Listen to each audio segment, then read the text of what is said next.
Hey everybody, what is going on? I am Maximus Rex. Welcome back to Big Baby Reviews. Today is Tuesday, so it is Mark Silvestri Day, so we're going to be looking at his Wolverine run. I don't have all those issues in my collection, so to fill in those gaps, I've got the handy dandy Wolverine Essential Volume 2 to help me fill in those holes. And it gives us a chance to also look at some great Mark Silvestri artwork in black and white. So without further ado, we're going to crack this one open to the right page and move on with Wolverine 33. So we got kind of a classic cover here. I guess Wolverine's been buried and he's digging himself out of his grave. That's kind of what's being suggested here. Nice, simple, effective kind of cover design. You know, cool kind of Wolverine trope. I'm sure we'll see this a bunch of times, right? So basically Wolverine's been delivered to Japan as a corpse. So everyone here basically thinks he's dead. Again, I've talked about how at this period I feel like Mark Silvestri is kind of a mix between John Buscema and Mike Mignola.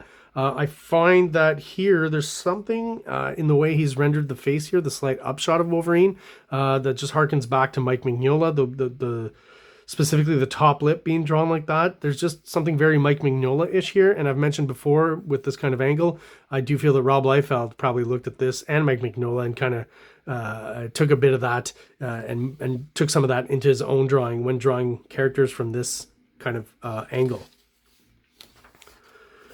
So yeah, Wolverine's dead apparently, and he's being delivered.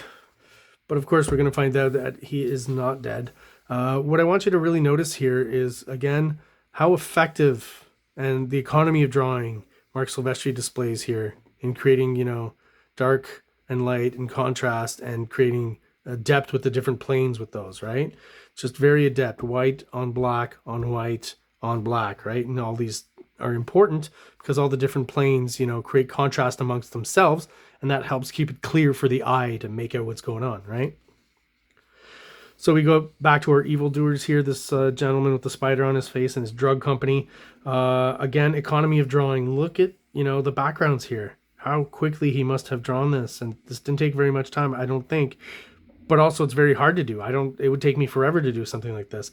And the way he chooses to depict it, the simplest way, you know, it's kind of that Alex Toth school, as keep it as simple as possible. And, you know, he uses contrast to great effect, and it completely works here. These are all panels that I feel, in his case, I couldn't do it, but he drew them very quickly, right? Even the hatching here, there's no, like, it's just, you know, it's thrown on there. But it never sacrifices the storytelling. Everything is clear, very easy to understand, you know. So back to this graveyard. Wolverine has been buried alive. And seems to be having, I guess... Oh, this is a flashback, okay, to when he was fighting these guys in prior issues.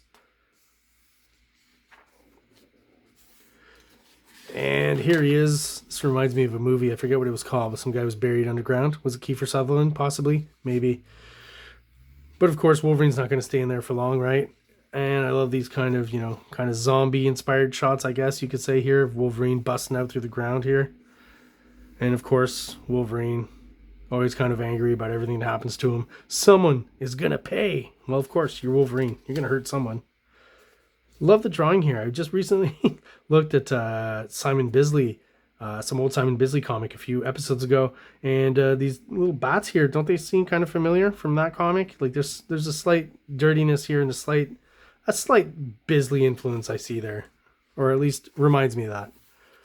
Another great shot here. Wolverine jumping, looking kind of, you know, crazed out of his mind.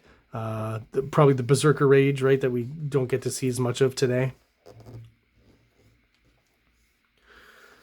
Starting to look a little Jim Lee-ish here. You know, later on we'll start to see that Jim Lee influence creep in a bit.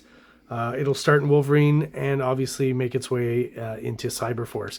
But just at this period, this sweet period of Mark Silvestri where he's got, you know, you can see a few of his influences, but he has his own style. And there's just something, again, very effective and very well done. It's just solid. His backgrounds and things, right? Like he kind of loses some of that as he moves on to Image. Well, I wouldn't say loses, but stops doing a lot of that, right? Where here, like, you know, this line is kind of wild and untamed, right? And so here they're giving that drug to an actual Wolverine. Of course, Wolverine busts in, not happy about the situation. Especially at this period, Wolverine was like still the ultimate badass and still kind of an anti-hero, I guess. So, you know, he's angry a lot in these comics. Love the use of silhouettes. The kayfabe guys used to say, when in doubt, black it out. Probably see some examples of that here. A lot of times it just helps clear things up in the storytelling. It helps put focus on the right elements. That's what I feel we get in this panel here, right? If you had drawn these guys here, it might be a little bit more confusing, but all you get is their silhouette. Keeps the focus on the foreground and the middle ground here, which is where the important action is happening. Sorry, not a Wolverine. It's an actual wolf. So Wolverine confronts the wolf, and of course, you know, even the wolf realizes that you don't want to tangle with Wolverine, right? Again, at this period, he's the ultimate badass. So here they are at Acme Chemicals, I guess. Kind of reminds me of that from Batman 1989. I don't know if there's an influence there. But of course, you know, this guy tries to get rid of Wolverine, and you know that's not going to happen. So they actually fall in. If I'm not mistaken, Wolverine survives it all, but not this gentleman. That's a great shot there. Again, lots of shadows, Mignola-esque a little bit, but maybe more John Buscema in the body language and the attitude. You know, the details of this being cut open. I just think this panel here is great. This guy, this victim here in the foreground. This guy's taking that drug too, right? To enhance his power, I guess, or something like that. Like I said, the story here actually, I don't really care much for. Love this shot too, when Wolverine's, you know, the arm hair I think is great. He's somewhat gorilla-ish, I guess, in his posture. I think that works for Wolverine. Great, almost full silhouette shot here. That looks, everything's awesome here. So well done. So we have this guy. Now this spider-faced villain, and everyone in the room is dead. And off they fly onto this plane. Not quite sure where they're going. Maybe we'll find out next issue when we cover Wolverine 34. So there you have it, Wolverine 33. That was a quick one. And Mark Silvestri will see you next week when we cover issue 34 of Wolverine. Thank you so much for checking out my videos, guys. Like and subscribe if you enjoy them. And I hope everyone out there has an awesome day. Like! Subscribe! Like!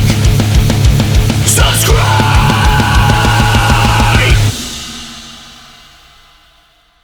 King Comics presents Big Baby, Volume 1, Issues 1 to 13. 204 pages of story and art. King Comics also presents Star Crasher one-shot, 32 pages, cosmic sci-fi surrealist adventure. You can find these fine comics at KingComics.CA, at MaximusRex13 on Instagram, or on Facebook, MaxRex or Big Baby.